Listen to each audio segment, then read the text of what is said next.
Well, good evening and welcome to our weekly devotional based on the Revised Common Lectionary for the 17th Sunday after Pentecost, also known as Proper 20. So we find ourselves, we've been doing this devotional. It's the 17th Sunday. We're getting deep into the season that follows Pentecost, coming up towards the end. And then we'll have to see what I'm going to do, because this makes 15 years. The last year we've been doing video devotionals, so this will make 15 years that we've been doing this. So, so maybe we'll do something as this relates to for next year, because we're coming up on end of year B, and that's kind of where we came in. We came at the beginning of year C. But we find ourselves today in Mark's Gospel, Mark chapter 9, and kind of an interesting dialogue that happens between Jesus and his disciples. So let's dig in. And as we look at this, you might say, well, that never happened to me. And actually, we've probably all been in this boat. So verse 30, Mark 9, chapter 30. Leaving that region, they traveled through Galilee, and Jesus didn't want anyone to know he was there, for he wanted to spend more time with his disciples and teach them. Isn't that cool?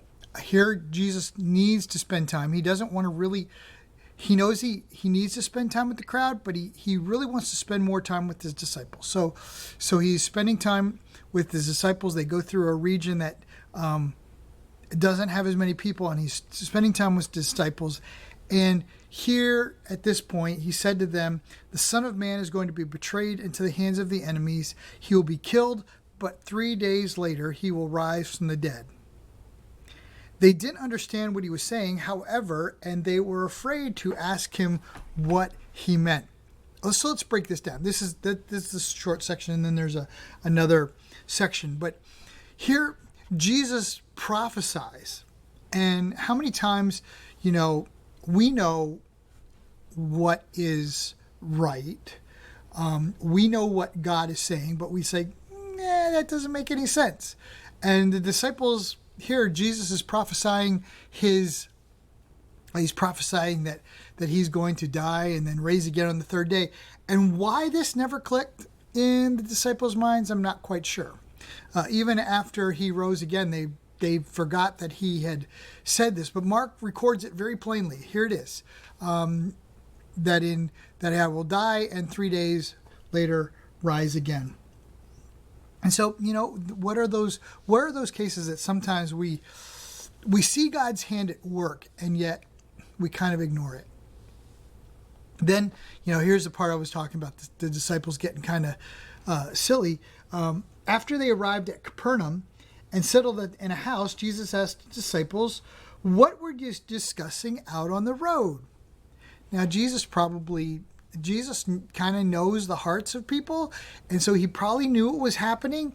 And so I'm sure the disciples were like, should we tell Jesus what we were talking about? Yeah, no, yes, no, yes. And, and so here they are. But they didn't answer because they had been arguing about which of them was the greatest.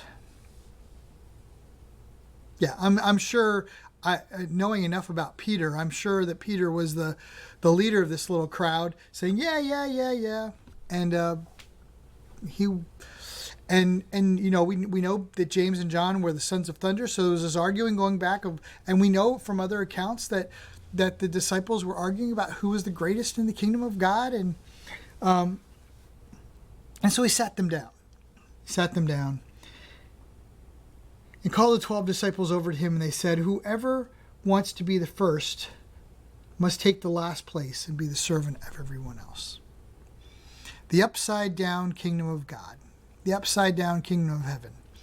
If you want to be great in the kingdom of heaven, you must take the place of a servant.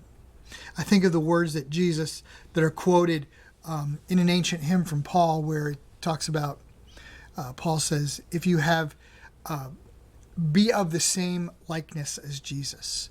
That though he was God, did not consider equality with God something to be grasped, but instead became a servant, the lowest of servants, even to obedience to death on the cross.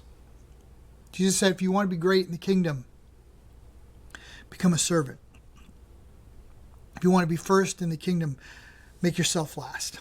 And that is so countercultural even today. I mean, it was countercultural in the day. And today, you know, we talk about being number one, looking out for number one. And Jesus is reminding us once again, we need to be servants. Servants for first and foremost. And then he put a little child among them. Taking the child in his arms, he said to them, anyone who welcomes a little child like this on my behalf welcomes me, and anyone who welcomes me welcomes not only me, but my Father who sent me. Jesus speaks of this welcoming language. We could look at it as both little children are those who or those who are babes in their spiritual life. You know, if we welcome those who are like children. And again, that's not, we cater to the rich and the powerful, not the meek. Blessed are the meek, for they shall inherit the earth, Jesus tells us in Matthew. And so today, I encourage you to remember Jesus, and that Jesus was a servant.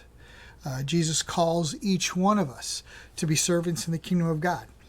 This kingdom is not about who is first, but it's who is the greatest. Who is the greatest, and by becoming a servant, you become the greatest in this kingdom. I think that's a pretty simple thought.